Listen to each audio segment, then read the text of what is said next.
Welcome back to the Spy X Family Comparison Series. Today we'll get back into the espionage mayhem with episode 2 covering the entirety of chapter 2. This is another one of those big chapters with high page counts, 55 pages to be exact, and while it might not be as big as the first chapter, there's still a lot to run through. So without further ado, let's get started. The episode starts with this sorry excuse for a woman staring at her potential new family. Lloyd and Anya were pretty harsh on their criticism here, and Frankie was so offended that he actually hit them with the nani this time. But hey, at least he whispered his following lines of disapproval this time so as not to scare Anya. I talked about these hidden little lines that don't always make their way into the anime before, but this is one line I really wish it made its way into the anime. So savage. Sorry Lloyd, but now you have no choice but to find a real fake wife. There are plenty of options out there, like these 3 girls that we just got introduced to. Now I mentioned this a lot in the previous episode, but the layout for a lot of these background illustrations have been reworked for this adaptation, like how Sharon here has been moved to the side of the window as she smokes. I'll only mention things like this if they're major revisions, but for now let's move over to Yor, who's pouring some coffee as the other less important girls continue their gossip. Some of that gossip is a little insightful though, like how they say girls have recently been getting arrested over suspicions of being spies. The manga translation does say the one they referred to was exactly 30 years old, but in reality it's more of an approximation. There's also a clever little additional line here in which this girl says how much Camila knows about things that go on in the world. Why is that clever? Well, it's because in the manga we don't get the name for Camila until much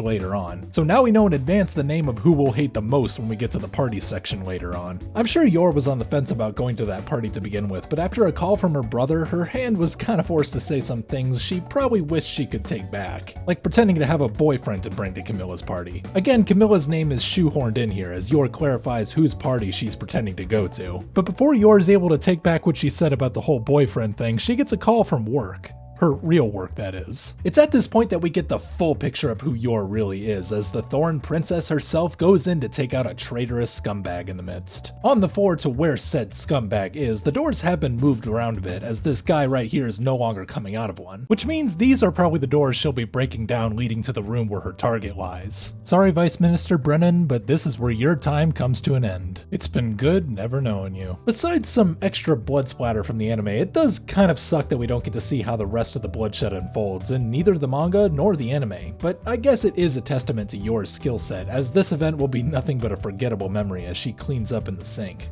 And in the anime you can even see how she took the time to clean her weapons too. Just like the beginning shot of Twilight's first fight scene last episode, the shot of everyone lying lifeless on the ground has been brought in a little bit. This time likely for censorship reasons, as a lot of the puncture wounds can't really be seen. And in the following adapted shot, these dead men have been moved around a bit, pushing them a little more outside the frame. Now following the Forger family on the other side of town, we have some interesting narrative changes to talk about. See, in the manga this scene starts with 2 vacant manga panels of Anya asking Lloyd about the status of her new papa before our savior Frankie bashes down the door with files of unmarried women. While Frankie doesn't technically do this in the anime, the lines in this panel will still be used a little later on. As a matter of fact, all the lines in this scene have been moved around considerably, but his first line comes from the panel after this one, describing what these files are before going back to the lines he said when bashing down the door talking about Lloyd's preferences in women, and then his final line about wanting to meet this god-tier woman comes from the adaptation of his first shot in the anime. Props to Frankie, man, he works so hard but he still can't get a date. Frustrating, I know, but you don't have to scare Anya over it. This wasn't shown in the manga, but it's probably why Anya was behind the couch when she asked Lloyd if she was in the way of finding a mama for her. Come on, Frankie, I just praised you for not shouting earlier. As for Lloyd's response to Anya's heartbreaking line, he no longer clarifies that this is simply for her to get into school before letting her go watch some TV so Frankie and him can look through the potential wives. There's so many files that he brought with him that the files kind of vary depending on the version, in addition to the anime showing that these ones are strictly confidential. Fortunately for Lloyd though, he's about to get the break of the century, as while he's at the tailor, he meets the woman who might just be perfect for the job. While Lloyd silently observes her as she's asking to get her dress fixed, there's one additional line from the receptionist agreeing to put a rush on her order simply because she's a regular there. Really, it almost feels like this was fate that they both met like this, and that both of them needed a partner for their own reasons. But once Anya appeared, Yor started to have second thoughts about the whole thing, as well as some murderous thoughts. Quite the thing for Anya to listen into, as she discovers right then and there that this is the mama she wants, and nothing these two think otherwise will stop her from getting her way. Weirdly Weirdly enough, the anime removed one thought from Lloyd, where he would normally give us his internal reasoning for not wanting to get together with Yor. But after Anya does some coercing to get them to talk a little more, they come to an understanding that their interests align pretty well, even if Lloyd was a bit more deceptive in his motives. Accepting these give-and-take conditions brought them to a mutual understanding, and they both look very relieved to hear it. At least until Lloyd realized that Twilight will be working overtime on another mission the night he has to attend the party. He's not the only one too. Frankie will also be there to help with the intention of making a quick buck from their haul. It almost seems like this heist has been thought out a little more in the anime, as now Twilight is instead the one who brings up the rear as Frankie hauls ass with the loot. Gotta protect the informants after all. Also, instead of Lloyd taking his time to count all the enemies one by one out in the open, he now does so behind cover while Frankie starts loading the van. It's then that we get a short but sweet fight scene of Twilight holding off some of the guys that come after him. It might not be the cleanest Sakuga out there, it is done on 3s after all, but it kinda reminds me of some stick figure animations I saw back in the day, watching guy after guy enter the frame to get promptly taken out. This technically adapted this panel right here, which is about as open-ended as it gets, and for this one it also looks like Frankie was watching him, telling him to not get sloppy, instead of, focusing on loading the car. Though maybe he finished already, we don't see him struggle to reach the trunk door like he does in the anime after all. There are also some other minor changes I want to quickly mention, like how Frankie isn't using his goggles when running away from the bad guys anymore, as well as the fact that Twilight took off his mask a little earlier this time. But regardless, they both get the job done, and Twilight even gets a wedding ring for his troubles, which he seems much happier about this time. At least until Frankie takes issue with that and possibly puts them in more danger.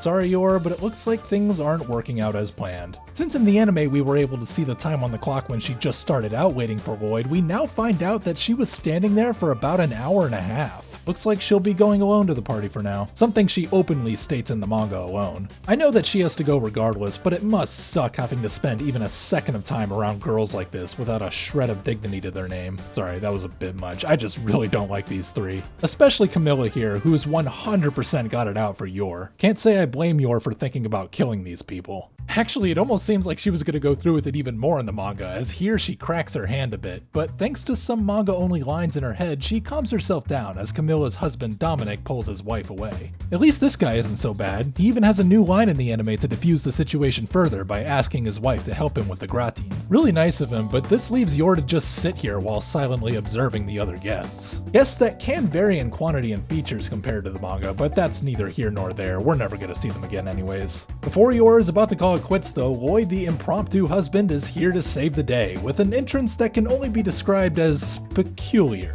Not just because he's covered in blood, but because some of the following lines have been cut. See, in the manga, he was mistaken by Dominic as a professional stuntman or something, leading to Lloyd correcting him, but instead, right after Dominic says Lloyd is bleeding, Lloyd goes right to his line saying why he's bleeding, followed by him saying it's part of him being a psychiatrist. Seems like Camilla's heard enough though, so in an attempt to embarrass Yor, she grabs the hot gratin, which now has some covering on the handle so she doesn't get burned, and tries to spill it on Yor. Didn't work out too well for her though, because not only did Yor spoil that plot with finesse, this dumb girl still got burned anyways. The anime really did this scene justice, as she does a 2-kick combo for extra style points. Now that Camila is basically at rock bottom, she attempts to defame Yor by talking about questionable jobs she heard Yor took in the past. Really out of line stuff that even her husband isn't having, as in the anime he now pulls her away from Yor. Appreciate the assist, friend, but Lloyd's not falling for any of this hearsay anyways, and even defends Yor's good name by saying that she only did this to support her brother. Now, we can't always take what Lloyd says at face value, but at the very least we know that he respects those who would sacrifice themselves for others. Honestly, it might just be the biggest thing these two have in common, and it might be at this point that Yor realized that fact.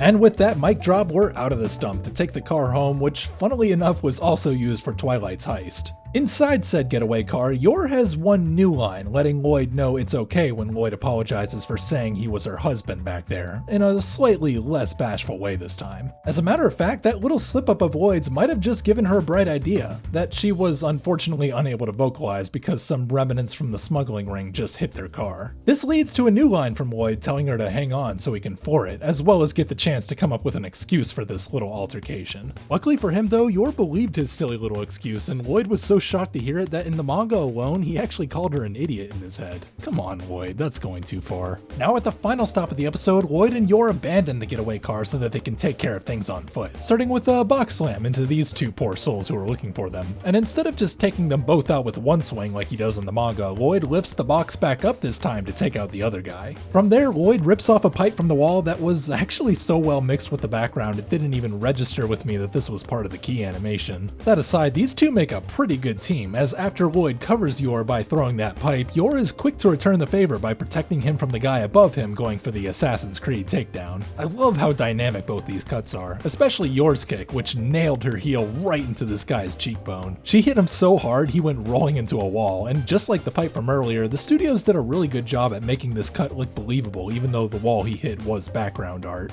Heck, it was impressive enough for them to laugh about it afterwards, at least until they started getting shot at. Smart of them to take cover behind the stairs that the last guy jumped off of, stairs that interestingly seem to be missing from the manga in this panel alone. From there we get some more B-roll of the complex they're fighting in, while the sound of violated bad guys can be heard in the distance. Of course, none of this happens in the manga, it just goes straight to the part where Yor says they should get married. Wow, that was sudden. I imagine that would send just about anyone face-planting into the ground. Who would have thought that someone else would be the one to ask him for his hand in marriage after all the work he went through earlier? This evening may have gotten off to a rough start, but things are turning out pretty well in the end. Except Lloyd seems to have lost the wedding ring that he stashed away earlier. Although this might not entirely be his fault, as in the anime alone we can see that there's a hole in his pocket leading to a new line of him wondering where it fell out. He doesn't look for long though, because with inspirational music in the background, he uses a nearby grenade to take out the guys from earlier and commences the most unique marriage ceremony of all time. Only he could finish a mission and get married at the exact same time. And as the explosion flares in the background and they both make their eternal vows, this is where the episode and the chapter ends. While this chapter and the last one were pretty long, starting next episode the adapted chapters will be much more standard in length, meaning that things will be getting pretty interesting soon. But for now, that just about does it for this comparison. If you really did like the video, then I'd appreciate it if you gave the video a like and shared it with a friend. And hey, also get subscribed for more Spy X Family comparison content.